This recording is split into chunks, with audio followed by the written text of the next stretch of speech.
Hello everyone, welcome to sqadia.com. I'm Hina Khan and today the topic of my lecture is chest and abdominal injuries. Chest is also regarded as the thoracic cavity, and abdomen obviously includes the abdominal cavity and its contents. So the injuries to these regions are very critical, and they basically relate to a lot of blood loss and the shock phenomena. So we should be very on our hand. We should have very handy knowledge on how these chest and abdominal injuries can complicate and how we have to deal with them.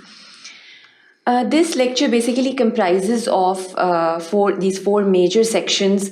The first section comprises of the forensic anatomy.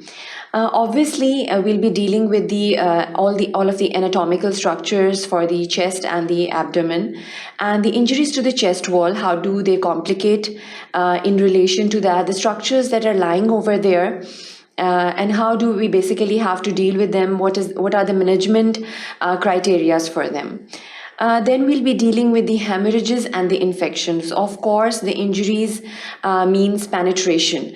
And penetration is basically, it can cause hemorrhage as injury to the vessels can cause the hemorrhage, and it can relate to the infections. Then in the second section, we'll be dealing with the pneumothorax and the lung injuries. So the pneumothorax is basically air in the thoracic cavity, and that is a complication in itself. And how do we deal with it? What are the types of the pneumothorax? And the injuries to the lungs will be discussed in detail in the second section as well.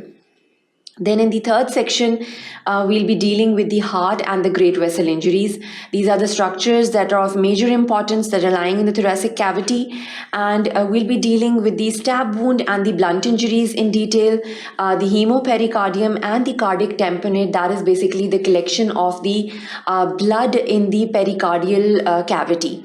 So injuries to the great vessels is another complication that can occur whenever there is any penetrating injury to the thoracic cavity. So lastly, there is this fourth section in which we'll be dealing with the abdominal and the pelvic injuries. The abdominal injuries have their own complications, of course, that are basically relating to the viscera and the relating structures that are lying in the abdominal cavity. How they can be penetrated and what are the super complications that correlate with these injuries. Then foreign bodies in the gut is another criteria that is seen in these abdominal injuries, and gut can be penetrated in a lot of accidents, in road traffic accidents, and we usually come across these cases. Then there is injuries to the pelvis and the pelvic organs.